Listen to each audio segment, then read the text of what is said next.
And the last part right here. Fuck are those eyes? It was the usual start to the day for Rhoda McFarland. The 42-year-old manager of the Lane Bryant store in Tinley Park, Illinois, was no stranger to big sales. It's the Have It All sale at Lane Bryant.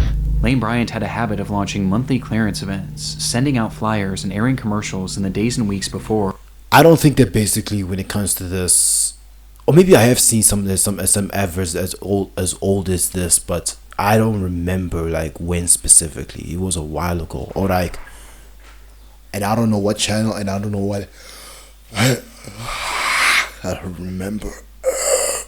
To let all of their customers know. And this day, February 2nd, 2008, was yet another one of these sales. She knew it would be a busy day, and potentially a stressful one for one of her employees, as that morning only one worker was scheduled to... Yeah, there was like, there were those around those times. It's just that basically I wasn't around TVs by then. There were some, but I wasn't around it as much. ...open the store, something that Rhoda disagreed with. But then again, at the same time, I wasn't really like watching like a lot of channels though, you know what I'm saying? I wasn't. Leading to her coming in to help, even though she had the day off. But like I said, this was a typical morning for her, as this was just the kind of person she was, always willing and wanting to help others. And as she clocked in for work that morning at 10 a.m., she and her coworker braced for a potential rush of excited shoppers. The rush, however, wasn't as dramatic as they may have expected, and in the first 15 minutes or so of opening, only 5 people had entered the store, 4 of which were female shoppers looking for some deals, while the 5th was a delivery man who walked in holding a stack of papers. The man approached them and made casual conversation, but after a few minutes had passed, he kind of just lingered around, never actually delivering anything, which Rhoda found strange, especially considering that it was Saturday, a day that they typically didn't receive packages. Growing more and more suspicious by the minute, Rhoda quietly placed a call to a nearby Lane Bryant store, who confirmed to her that there was in fact nothing scheduled to be dropped off that day. But before she could even process this information, an incident was already unfolding around her. Out of nowhere, the delivery man pulled out a pistol and pointed it at the women, yelling at them to hand over the money from the register, before proceeding to round up Rhoda, her employee, and the 4 women shopping, demanding that they all give up their cash and jewelry. After he was satisfied with the collection, he forced the women to the back of the store, where one by one he bound them with duct tape, placing them each face down on the floor, and putting underwear over their heads to obstruct their view.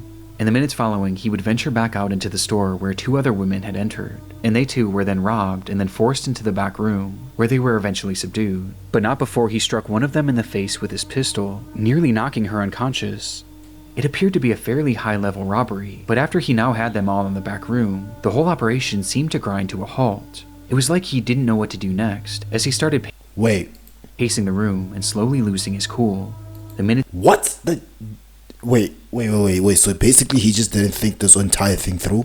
It's like, okay, I got the money, I robbed the bitches, I put them away and all that stuff on the street. There's no, there was no phone calls, there was no calls made. So like, okay, but here's the thing. I think that what this guy could have done was basically wipe out the surveillance footage and all that stuff on the street. But I will say that, is it possible that maybe he even went and wore some gloves to like, to deter his fingerprints? Minutes ticked on, and the more time that passed, the more agitated he became. It was clear that the pressure was getting to him, and sensing his disorganization, Rhoda seized the opportunity, quietly slipping her hand free, allowing her to call 911 through her Bluetooth headset. 911 emergency. We're at... Despite the man being in the room with her and the others, Rhoda managed to alert authorities to her exact location, telling them to hurry and making it clear that the situation was urgent. In the background, you can also hear the robber himself, whose disheveled state is apparent as he outwardly states, the operator was on it, quickly dialing dispatch and telling Rhoda not to hang up. Stay on the line, let me get you to Tinley Park, don't hang up. Though within just a split second, the call disconnected. Oh, fuck. By some stroke of good fortune. I just thought, like, you know what? Is it possible? But it's like literally 2008. Don't these motherfuckers already have the advanced technology to go ahead and pick up their location? And at the fact of the matter is, the bitch even literally went ahead and like, what's this? They literally wouldn't give you the exact location. There was actually an officer in that shopping center only about 100 feet away, and from the time that Rhoda made that call, the officer managed to arrive on the scene within just a few minutes. He rushed inside the store, but inside he found nothing, until he made his way over to that back room. Inside, he would find them. 6 women Hold as hostages. with underwear over their heads, lying on the floor, each one having been shot execution style just Oh, come on. seconds after Rhoda's 911 call. It was a mass murder, but in the midst of this awful scene, one thing was missing: the killer himself. And so authorities flooded the area. I mean, dog, like literally, like here's the thing. I'm not sure what was the case over here. If you're gonna basically make the call and then basically, like here's the thing. Basically, when you make the call and recall, right, you are basically, and you are able to slip out though. You are risking yourself for death though. So yeah.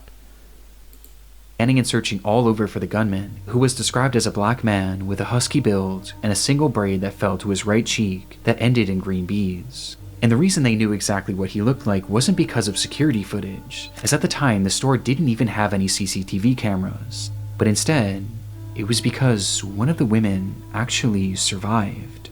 What?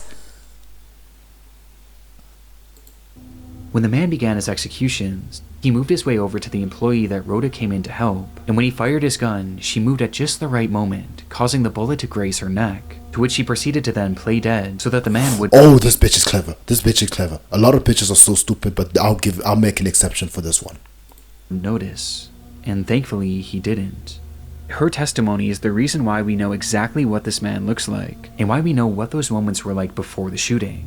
But despite this, after doing a thorough search of the area, even utilizing a helicopter, there was no trace of the killer. But at the same time, also this guy, I would say that also this guy's stupid as well, because how the fuck did you not see the blood, like, basically coming out, though? You need to see, there needs to be a whole pile of blood out of their heads, bro. But then again, at the same time, he was agitated and just pacing around, so this might be an amateur, or like the thing is, he's just basically a dumbass, or like he's just, what's this? Like something, is it like there's something off on his side though too, so that played into this. The CCTV footage from a neighboring store showed that just before Rhoda made that call to 911, 2 large SUVs pulled up in front of the building right after the shooting likely occurred. It's believed that both of these SUVs were involved in some way, with one potentially being a lookout and the other likely being the getaway car, explaining how he would have gotten away so quickly. Not to mention that the store was located right near the entrance of an interstate, which could have taken them out of the state extremely quickly. That was 18 years ago, and today neither the shooter nor the drivers have ever been identified, marking a rare instance in which a mass shooting in America went unsolved, leaving us with so many unanswered questions to this day, with one of the biggest being the motive. Police have labeled this as a robbery gone wrong, which does seem to be the case, but why Lane Bryant? And why come in the morning when there was next to no cash in the register? I mean, in total, the killer only made off with about $200, and that's including the cash he stole from the women. One of the main theories today is that the killer had planned on taking customers hostage as they entered the store, but perhaps he grew frustrated at the lack of customers that day, until he eventually noticed that Rhoda was making a 911 call, which caused him to panic and start shooting. But what always gets me about that normally happens this is that he never covered his face at any point, which makes me wonder if he was planning on killing these women all along. Though if that's true, how could this ever have been worth it? Due to just how bizarre this whole situation is, some have posed other theories, like perhaps this was someone with a drug addiction who was looking for quick cash to get his next fix, perhaps explaining his rapidly deteriorating behavior, or even that the suspect was actually a woman who never got caught because police were primarily looking for a male. But it's impossible to know for sure at the moment, and might not ever be known, as despite having so this might be a bitch that looks like a guy though. Yeah, that's another way to get it. Driver testimony, an exact description of this man's or transgen face and body, his voice, and even his DNA, which was discovered under one of the victim's fingernails. We still have no idea who this man is, or where he went. That was successful. I'm not gonna lie. Hey, you made out with that. Even despite all that though, he managed to make it out. I'll give it to him though. And yeah, this was a great video though. Thanks, Nick. And yeah, I'll see you in the next one, fam.